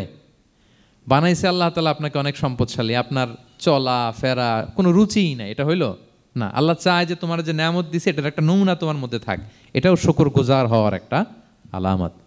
তাহলে 3 নম্বর কর্মসূচি কি? ওয়া আম্মা বিনি'মাতি রাব্বিকা ফাহাদ্দিস, আল্লাহর নেয়ামতের শুকরগুজার হও, আল্লাহ তালা যে নেয়ামত দিয়েছে সেটা বর্ণনা করো। তাহলে প্রিয় ভাইয়েরা, সূরাতুদ দোহা এটা হচ্ছে একটা মোটিভেশনাল সূরা, আশা জাগা নিয়ে সূরা, অ্যান্টি ডিপ্রেশন বলি আমি এই সূরাটাকে। ডিপ্রেশন থাকলে চলে যাবে, কারণ ওয়ালাল আখিরাতু খায়রুল লাকা মিনাল উলা, হে নবী আপনার পরবর্তী সময় আপনার পূর্ববর্তী সময়ের চেয়ে ভালো। সবসময় আশাবাদী হবেন। সূরা দোহার 1 নম্বর শিক্ষা হচ্ছে বি অপটিমিস্টিক, মানে অপটিমিজম, আশাবাদী হওয়া, নিরাশ হওয়া যাবে না। বিশ্বাসীদের, মুমিন মুসলিমের ডিকশনারিতে হতাশা নিরাশা নাই, আমার ডিকশনারিতে অন্তত নাই, আপনাদের আছে কিনা জানি না। আজকে থেকে বলেন আপনাদের ডিকশনারিতে হতাশা নিরাশা রাখবেন? আমাদের কোনো হতাশা নাই, নিরাশা নাই, কারণ আমরা যে পরিস্থিতিতে থাকি না কেন আমাদের সাথে কে আছেন? লা তাহজান ইন্নাল্লাহা মা'ানা, চিন্তিত হয়ো না, আল্লাহ আমার সাথে আছেন। আল্লাহ আমার সাথে আছেন বললেই দেখবেন মুস্কানের মতো এক তাকবীর আপনার মুখ দিয়ে বেরোচ্ছে, এমন এনার্জি বেরোচ্ছে, গোটা বিশ্ব আপনি জয় করে ফেলবেন তখন। এটাই আমাদের সবচেয়ে বড় পাওয়ার। আমাদের সাথে কে আছে? ইন্নাল্লাহা মা'ানা, আল্লাহ তাআলা আমাদের সাথে আছেন। তাহলে সূরা দোহার আজকের তাফসীরের 1 নম্বর লেসন হচ্ছে optimism. Believer should be optimistic always. বিশ্বাসীরা আশাবাদী হয়, নিরাশ হয় না, হতাশ হয় না, হাল ছাড়ে না। বিশ্বাসীরা ভরসা রাখে এক মহান সত্তার উপর। আওয়াজ করে বলেন তো তিনি কে? আল্লাহর উপর ভরসা রাখে, আমরা নিরাশ হই না। 2 নাম্বার শিক্ষা হচ্ছে গ্রেটফুলনেস, কৃতজ্ঞতা। আপনার জীবনে অনেক কিছু আছে, নাই নাই বলবেন না, শুধু কমপ্লেইন করবেন না। অনেকে দেখবেন শুধু অভিযোগ, এটা নাই ওইটা নাই, এই পাইলাম না, ওর আছে এটা, ওর, আমার সাথে কেন এমন হয়, আমার সাথে শুধু আমার সমস্যা। এগুলো যারা বলে তাদেরকে আল্লাহ নেয়ামত আরও ছিনিয়ে নেয়। বরং যারা অল্প পেয়েও বলে আলহামদুলিল্লাহ, তাদেরকে নেয়ামত দেওয়ার ধারাবাহিকতা আল্লাহ তাআলা অব্যাহত রাখেন। সব অবস্থায় আলহামদুলিল্লাহ, যে কোনো পরিস্থিতিতে, যে কোনো অবস্থায় কি বলবো আমরা? আপনি খেয়াল করে দেখেন না যে আপনার কি কি আছে, কত কিছু যে আপনার আছে, অবাক করা। 3 নাম্বার কাইন্ডনেস। 3 নম্বর লেসন হচ্ছে কাইন্ডনেস, দয়া। আমরা যেন অন্যের প্রতি দয়াশীল হই। আপনি অন্যের প্রতি দয়ালু হলে আপনার প্রতি দয়ালু হবো কে? ওয়াল্লাহু ফি আউনি আবদিহি মা দামাল আবদু ফি আউনি আখি। আল্লাহ ততক্ষণ পর্যন্ত কোনো বান্দার সাহায্যে থাকে যতক্ষণ পর্যন্ত ওই বান্দা তার ভাইয়ের সাহায্যে থাকে। তাহলে বলেন তো, আল্লাহর সাহায্য পাওয়ার প্রথম শর্ত কি? অন্যের জন্য সাহায্যের হাত বাড়িয়ে দেওয়া। তাহলে মনে থাকবে তো? নাকি এতিমকে ধাক্কা দিয়ে বের করে দিবেন? ফরিয়াদিকে ধমক দিবেন একটা? বড় সাহেব তো আপনি, বড় স্যার, খবরদার। তাহলে 1 নম্বর লেসন অপটিমিজম। আমরা হতাশ হব না, হতাশা আমাদের ডায়েরিতে নাই, আমরা আশাবাদী, আমরা আল্লাহর রহম ভরসার ভিখারি, ঠিক কিনা বলেন? 2 নম্বর লেসন হচ্ছে গ্রেটফুলনেস। আমরা সবসময় আল্লাহর প্রতি শুকরগুজার হব, কৃতজ্ঞ হব। আল্লাহর হাবিব সাল্লাল্লাহু আলাইহি ওয়াসাল্লাম বলতেন, আল্লাহুম্মা জাআলনি সাবুরা ওয়া জাআলনি শাকুরা ওয়া জাআলনি ফি আইনি সগীরা ওয়া ফি আয়ুনিন নাসি কাবীরা। আল্লাহ আপনি আমাকে ধৈর্যশীল বান্দা বানান, আপনি আমাকে শুকরগুজার বানান। আল্লাহ আমার চোখে আমাকে ছোট বানান, আল্লাহ গোটা বিশ্বের মানুষের চোখে, জনতার চোখে আমাকে বড় বানান। আওয়াজ করে পড়েন আমিন। এই দোয়াটা বেশি বেশি পড়বেন। আর সব শেষে আমরা যেন কাইন্ড হতে পারি, অন্যের প্রতি দয়ালু হতে পারি। যে রহম করে সে রহম প্রাপ্ত হয়, যে অন্যকে দয়া দেখায় সে আল্লাহর পক্ষ থেকে দয়া পায়। আল্লাহ তাআলা আমাদের সবাইকে কথাগুলো বোঝার ও আমল করার তৌফিক দান করুক। হাযা মা ইনদি ওয়াল ইলমু ইনদাল্লাহি আলাইহি তাওয়াক্কালতু ওয়া ইলাইহি উনীব। আসসালামু আলাইকুম ওয়া রাহমাতুল্লাহি ওয়া বারাকাতুহু।